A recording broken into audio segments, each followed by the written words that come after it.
الحمد لله الذي أنزل السكينة في قلوب المؤمنين ليزدادوا إيمانا مع إيمانهم. أشهد أن لا إله إلا الله وحده لا شريك له الملك الحق المبين، وأشهد أن محمدا عبده ورسوله صادق الوعد الأمين. اللهم فصل وسلم وبارك على سيدنا ومولانا محمد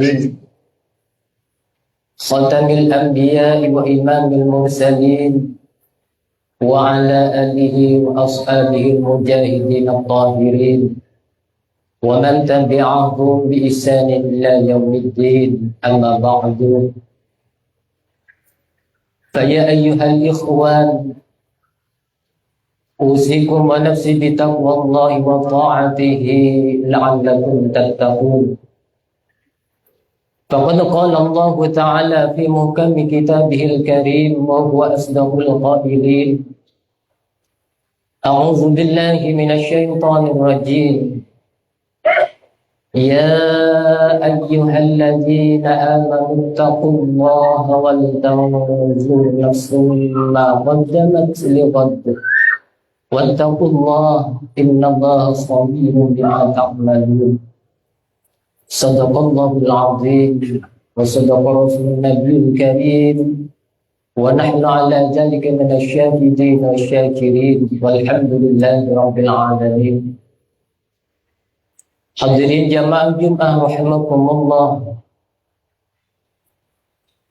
Khatib tiada henti bos dan bosannya mengajak dan berwasiat kepada diri pribadi khususnya dan kepada jamaah pada umumnya, marilah kita bersama-sama meningkatkan kualitas iman melalui takwa Allah, bertakwa kepada Allah Subhanahu wa Ta'ala,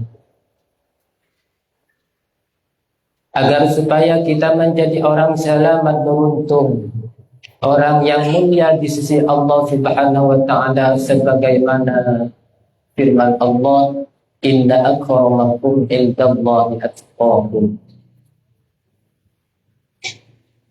Ma'asyiral hadirin rahimakumullah, melalui khutbah pada kesempatan yang mulia ini, khatib akan membawakan tema khutbah, yaitu mengenal hawa nafsu. Hadirin rahimakumullah, di dalam diri kita ini Allah menciptakan, terdapat ciptaan Allah yang telah diletakkan di dalam diri kita, yakni hawa nafsu. Bagaimana kita mengenali hawa nafsu?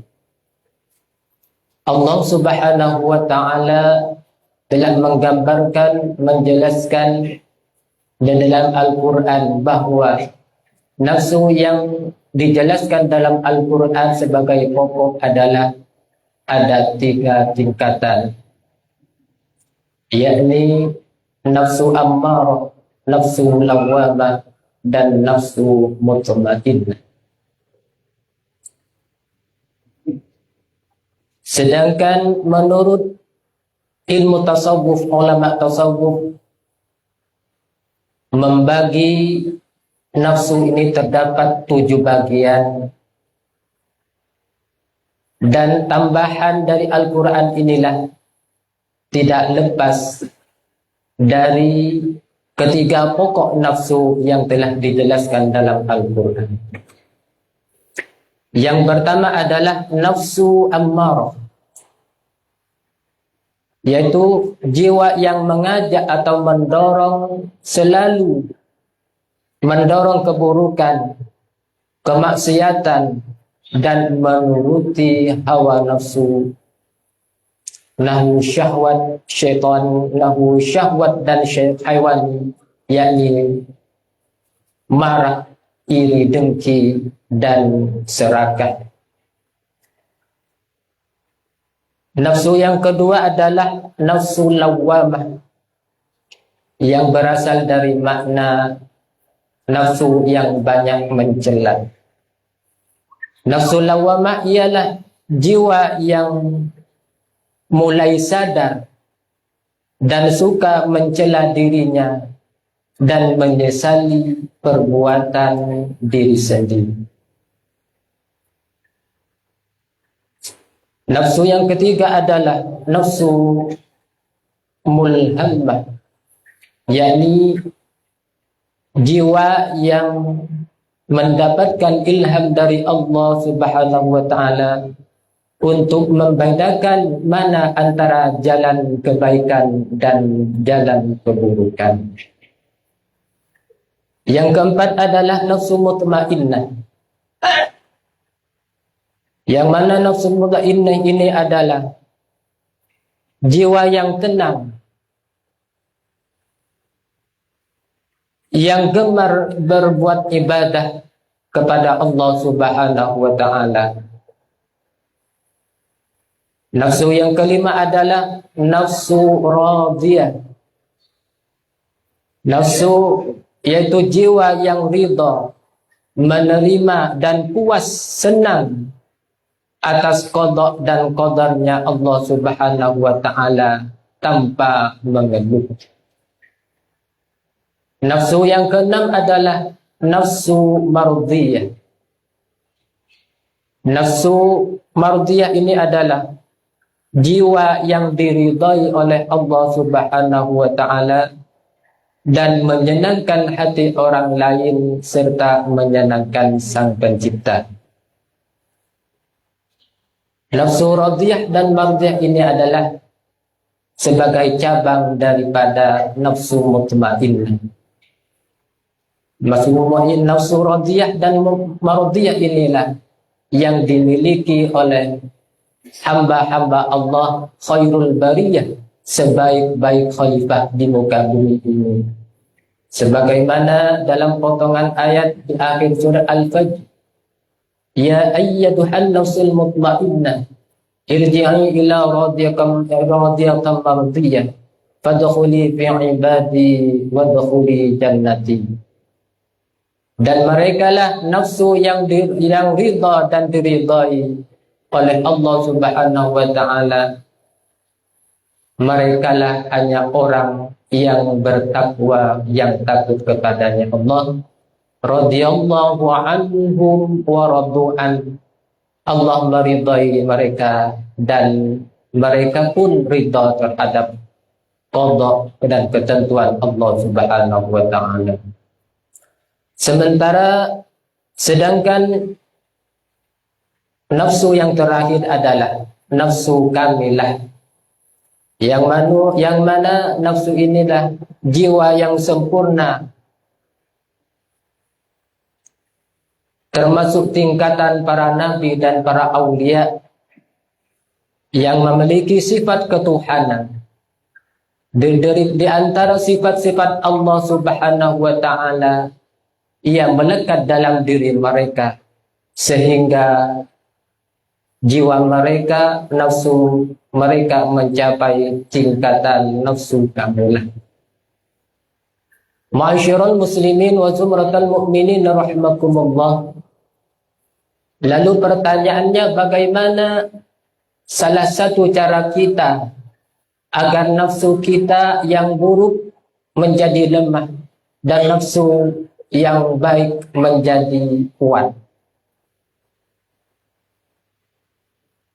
Tentunya hal ini melalui zikrullah, memperbanyak zikir kepada Allah Subhanahu wa taala, yang mana ketujuh macam nafsu ini adalah berpusat dan bersarang di hati.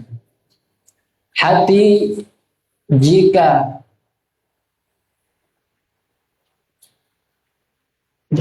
jika dimasuki oleh zikrullah, maka hati kita akan menjadi tenang, damai, dan sejahtera. Allah Subhanahu wa taala berfirman, ala bizikrillah tatma'innul qulub. Ingatlah, dengan melalui zikrullah, ingat kepada Allah, hati akan menjadi tenang, damai, dan tentram. Ma'asyiral muslimin wa zumratal mu'minin rahimakumullah. Mengapa harus dengan zikir? Karena perlu diketahui bahwa nafsu ini tidak bisa kita usir, tidak bisa kita keluarkan, hanya saja bisa dikendalikan. Zikir diibaratkan asupan nutrisi bagi hati, sebagaimana makanan yang bergizi sebagai nutrisi makanan penyehat dari jasmani tubuh kita. Bila mana hati kita sehat, tentulah badan kita ikut sehat. Itulah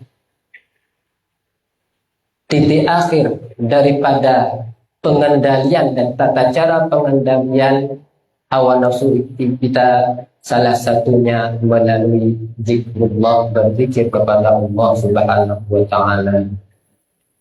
Semoga khutbah yang singkat ini kita sadar dan kita bisa memilih mana nafsu yang membawa kita keburukan dan mana yang membawa kita kebaikan. Semoga bermanfaat kepada kita semua. Barakallahu li wa lakum fil Qur'anil azim wa nafa'ani wa iyyakum bima fihi minal ayati wa dzikril hakim wa taqabbala minni wa minkum tilawatahu innahu huwas samiul alim.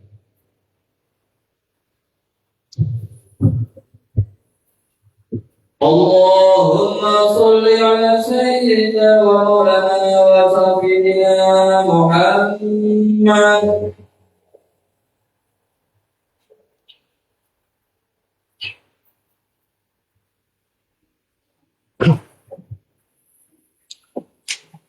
Alhamdulillahilladzi hadana biktisabi amali sa'adat وهدانا لنعمل السعادة من أفضل الأوقات والساعات.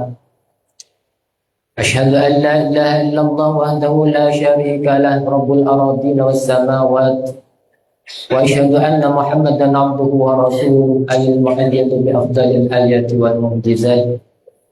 اللهم صل وسلم وبارك على سيدنا ومولانا محمد وعلى آله وأصحابه ومن تبعهم إلى يوم القيامة. أما بعد فيا أيها الناس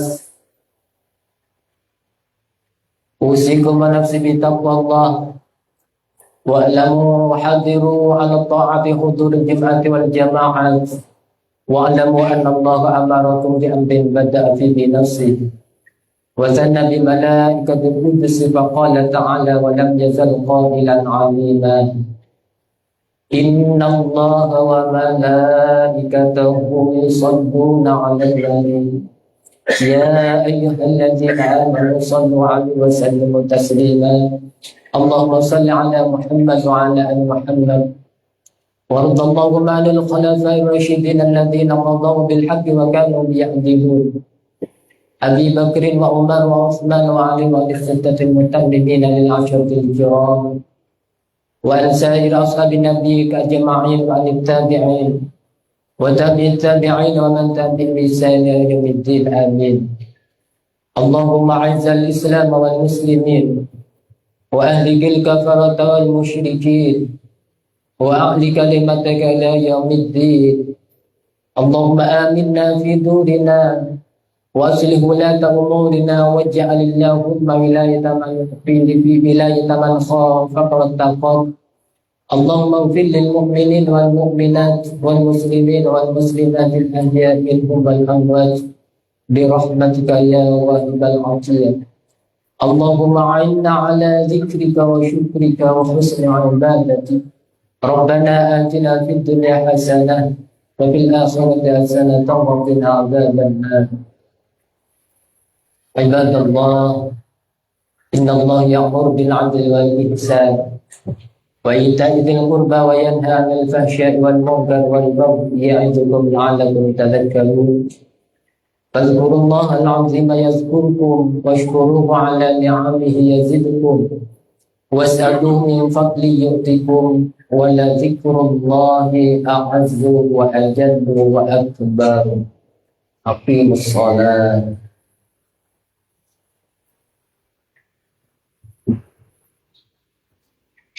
الله أكبر الله أكبر أشهد أن لا إله إلا الله أشهد أن محمدا رسول الله حي على الصلاة حي على الفلاح قد قامت الصلاة قد قامت الصلاة الله أكبر الله أكبر لا إله إلا الله لا إله إلا الله رسول الله صلى الله عليه وسلم selalu istiqim mu'tadilun.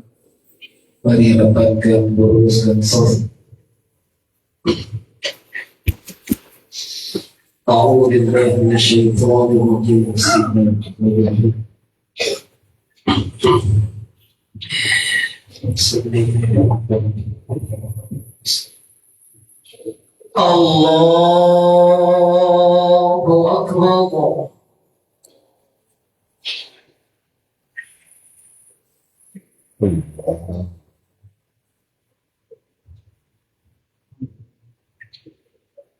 بسم الله الرحمن الرحيم الحمد لله رب العالمين الرحمن الرحيم مالك يوم الدين إياك نعبد وإياك نستعين اهدنا الصراط المستقيم صراط الذين أنعمت عليهم غير المغضوب عليهم ولا الضالين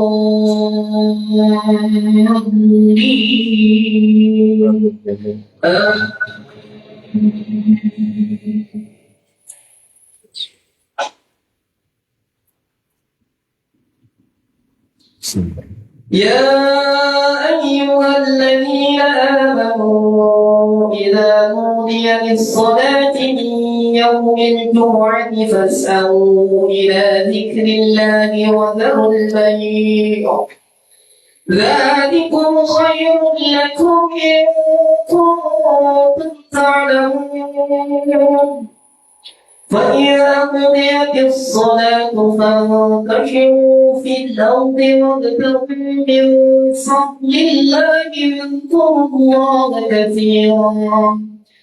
واذكروا الله كثيرا لعلكم تفلحون وإذا رأوا تجارة أو لهوا انفضوا إليها وتركوك قائما قل ما عند الله خير من اللهو ومن التجارة والله خير الرازقين الله أكبر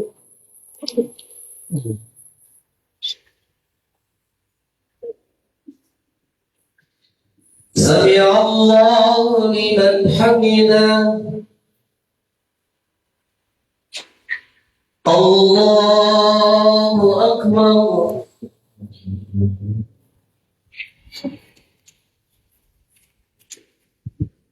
الله أكبر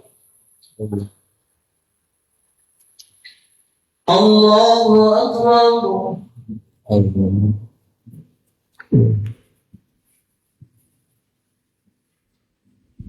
الله أكبر بسم الله الرحمن الرحيم الحمد لله رب العالمين الرحمن الرحيم مالك يوم الدين إياك نعبد وإياك نستعين اهدنا الصراط المستقيم صراط الذين أنعمت عليهم غير المغضوب عليهم ولا الضالين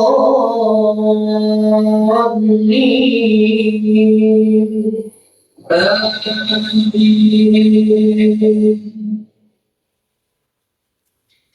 بسم الله الرحمن الرحيم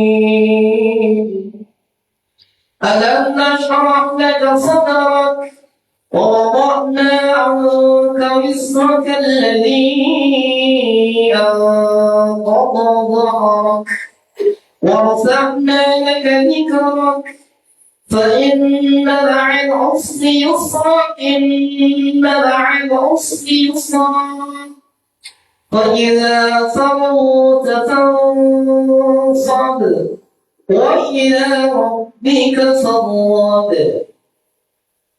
الله أكبر الله سمع الله لمن حمده الله أكبر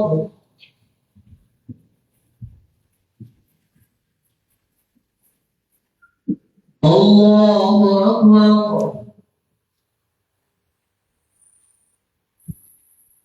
الله أكبر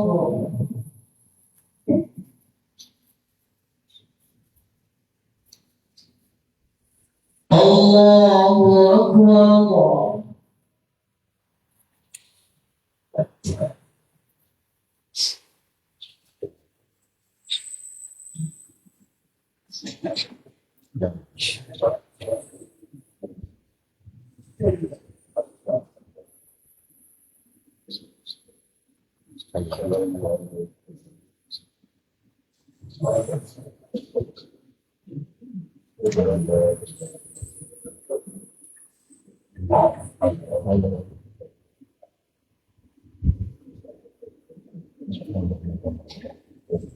السلام عليكم ورحمة الله.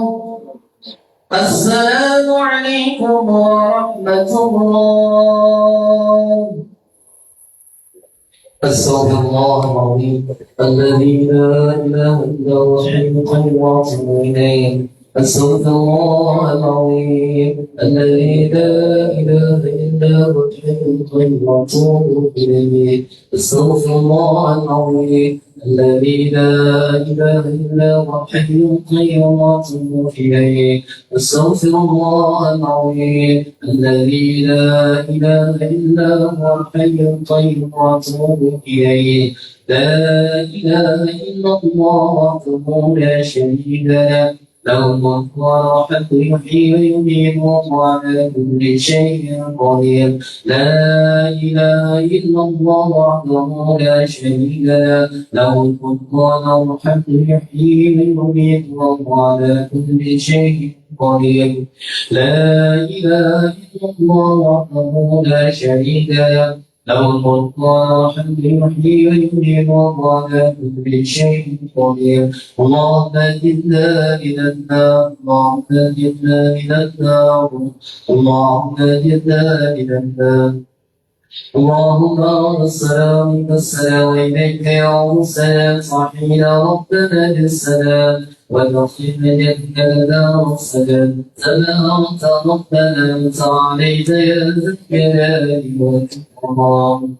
أعوذ بالله من الشيطان الرجيم بسم الله الرحمن الرحيم الحمد لله رب العالمين الرحمن الرحيم مالك يوم الدين إياك نعبد وإياك نستعين اهدنا الصراط المستقيم صراط الذين أنعمت عليهم غير المغضوب عليهم ولا الضالين آمين وإلهكم إلى الواحد لا إله إلا هو الرحمن الرحيم الله لا إله إلا هو الحي القيوم لا تأخذه سنة ولا نوم له ما في السماوات وما في الأرض من الذي يشفع عنده إلا بإذنه يعلم ما بين أيديهم وما خلفهم ولا يحيطون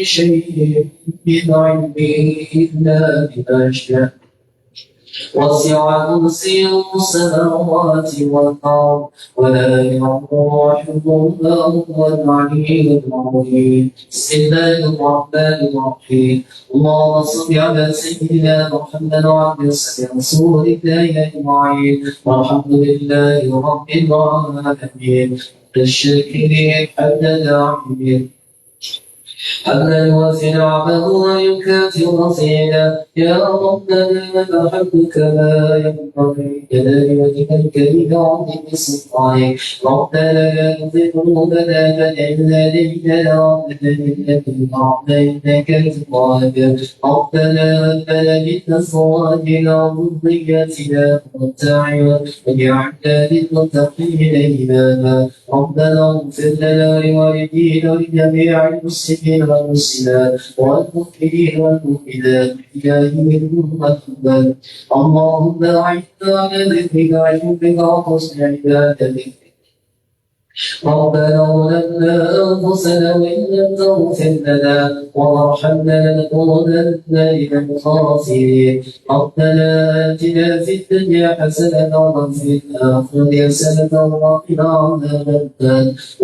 عذاب النار وسلام على المرسلين والحمد لله رب العالمين الفاتحة أعوذ بالله من الشيطان الرجيم